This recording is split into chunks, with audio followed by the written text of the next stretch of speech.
who was like the guide, you know, the lighthouse amongst all those ideas that we have. Because it's also a problem if you have too many ideas, you know, then you have to pick the best ones, and Chris is good at that. Right, right.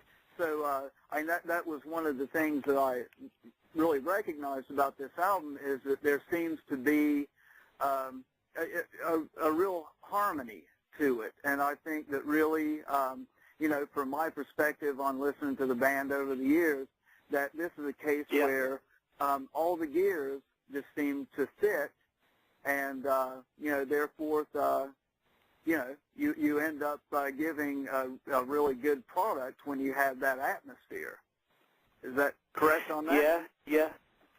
I mean, we were lucky, as I said, that in a way that we went through all the hardships and the breakup in the past, because we grew older and wiser. We learned a lot from our mistakes, you know. I guess the lessons were learned, and hopefully, this will also last long into the future, you know, before we start making mistakes again, if we start to forget, you know, because success can make you blind, and that's how it was in the old days. We were younger, we were more frivolous, and how can I say, rebellious and hard-headed, you know, and nowadays you think twice, sometimes 3 times, 4 times before you open your mouth, in order not to hurt anybody's feelings, and not rock the boat, and in the end, it's good to have someone who can be the bad guy because we wanted him to be the bad guy, kind of like in this case it's Chris, you know, who like slams the hammer down on if there's some subject which is indecisive, you know. Right, right. Well, I tell you, let's talk about Hoodoo here for a second. Obviously, this is an important album for the band because it, number one, it returns full circle, personnel-wise, to a pivotal and vibrant time in the band's history. Do you, with this album, Hoodoo, do you think that the band feels any pressure with this album, or do you think that it's a case of being back in the saddle and the satisfaction of knowing that you've delivered a really great album? No, in fact, we really feel good about it. I mean, in the beginning, as all artists, we have our doubts and insecurities, because in our heads we have a vast ocean of ideas which were not still unused, you know, which is a good thing too. But in the end, you can only put so many songs on an album. You can only put so many ideas onto one song, and otherwise you start getting too complicated. And for this kind of music, like, we really wanted to go back to the simple days of songwriting, like one vice at a time.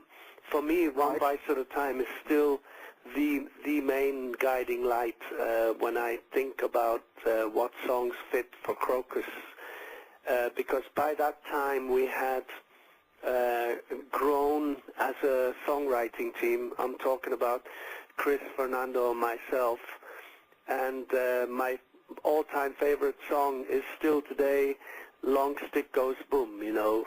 It's the battering ram in our shows. It opens the set, and it has everything in there, from riffs to bombastic sound and good lyrics, you know, you know, bad boy lyrics, and it's just where it's at, where it had to be for this band. And although now Hoodoo doesn't contain much in the form of similar songs to Long Stick Goes Boom, I mean, from the bombastic side and the mega riff stuff, we kind of toned down. Hoodoo is slightly lighter, but at the same time very powerful, and we have a couple of very powerful fast numbers on it, and even the cover "Born to Be Wild" is played with a certain it's totally crocusized and ends with a climax that isn't to be found on the original song itself. Yeah, very true. And that was one thing I was going to say with Born to Be Wild, taking into consideration, you guys always seem to pick, you know, when you did a cover, it was always a song that you personalized so that when people heard that, you know, rather than, let's say, Ballroom Blitz, or let's see, what was another one? American Woman. American Woman. Yeah. And then we did, you know, also You Ain't Seen Nothing Yet. We did that, but Chris wasn't in the band when we did that.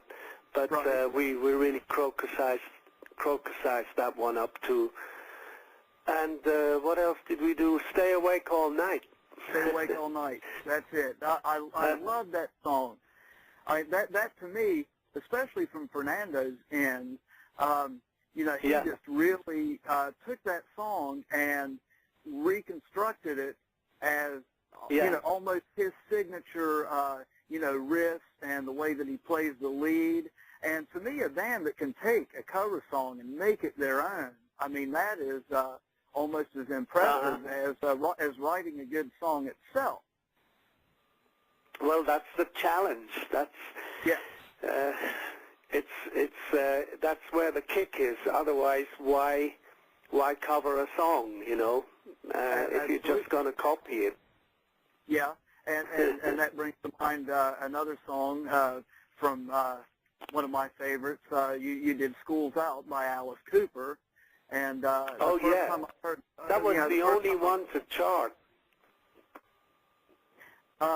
And I know that you would, just to lightly touch on this, you said that if Krokus was to ever be covered by another artist, that you would choose Alice Cooper to cover, let's see, what was it, Bad Boys from One Life at a Time. Bad Boys Ragdolls, yeah. Yeah. That would suit him. It would suit him. Anything with the word bad on it suits Alice. Yeah.